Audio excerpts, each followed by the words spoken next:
Picture this. It's 11 a.m., it's a weekday, it's Indiana, and there is a political rally. Who's showing up to a political rally at 11 a.m. on a weekday in Indiana? I'll tell you who. These people. A Bernie Sanders rally with Liz for Indiana. So as Nina Turner tweeted out, warming it up in Indiana with Bernie Sanders and Liz Watson for the Get Out the Vote rally with thousands of our closest friends. Now, I have more images, and I have a video as well. But first, let's just, I want to briefly highlight Liz Watson here, who is running in Indiana's 9th district. She is a workers' rights attorney, and she takes no corporate PAC money. She supports Medicare for all and many other progressive policies. She is the real deal. So if you are in Indiana's 9th district, make sure you vote for Liz Watson. Now, let me show you some of these other images, because this whole rally is sort of incredible. As I said, this is a 11 a.m. in the morning on a Friday in Indiana. Look at this crowd. So this is a beautiful panoramic view of the crowd there for Bernie Sanders and Liz Watson. Here's a close-up shot here of Liz Watson and Bernie Sanders. And Ernest Rollins, who is a reporter for the Herald Times, tweeted out this image. Another shot of the crowd from behind. This is incredible. We're talking just a random town in Indiana for Liz Watson and Bernie Sanders. And this is the crowd that shows up. And of course, Nina Turner, who is incredible as well, was also there to pump the crowd up. Now, let me show you a video of what happened after that rally. So this wasn't just about, talking about Liz Watson and endorsing her, but also actually bringing people physically to the polls. So here's a video that was posted by the same journalist that took that image, Ernest Rollins. So check this out.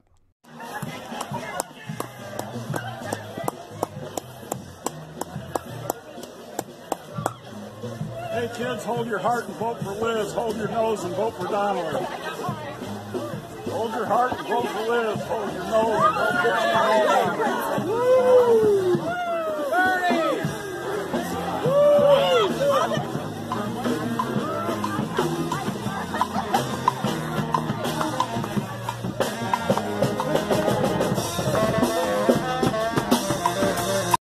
I mean, come on. This is so incredible. So not only does Bernie bring out all these people for this rally in Indiana for Liz Watson, but then a group of those people then march to the polls for early voting. I mean, this is how you get out the vote.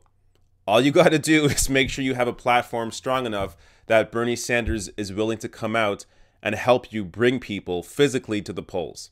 So here's a tweet. A follow-up tweet from Ernest Rollins saying, "Line at Election Central stretches out the door. Read tomorrow's Herald Times as I get updated voter turnout information later today." So check the Herald Times tomorrow. You will see, I assume, some information on what the turnout is right now in Indiana, at least in that district. Now, the other side conversation here that I think is super important is, if Bernie Sanders is not at the top of your 2020 list, then you have no idea what you're talking about. Bernie Sanders is clearly the front runner. Now, I know this seems like anecdotal information, but what other politician, name any other politician that would have got out that crowd in Indiana on a Friday morning, on a weekday, which is Friday. Name any other politician that would have done that. Joe Biden? No. Elizabeth Warren? No. Kamala Harris? No. Cory Booker? No. Kirsten Gillibrand? No. Nobody else could have done that. Bernie has people power behind him. Now, part of the reason, 2020 is obviously on my mind a lot now that we're getting closer to the midterms, and once those are over, the discussions about the race in 2020 is going to be at the forefront. But I was also just watching, I came by a clip of The View discussing front runners for 2020. It was like a 10-minute discussion about who the Democratic Party should put up, and it was all centered around Joe Biden. Nobody even mentioned Bernie Sanders. These millionaires, like the hosts on The View or the hosts on MSNBC or the hosts on CNN or on Fox News, they have no idea what actual people are feeling. They don't understand the energy that Bernie Sanders brings out in people. They don't get it. They see, oh, yeah, Joe Biden, he's the front runner. I mean, look, there is some polling out there showing that. But then when you dive into the actual, how the polls were conducted, they don't ask millennials at all. They talk to people 45 and over, which is fine, but it doesn't give you the proper picture. You have to understand, younger people are more excited now about voting.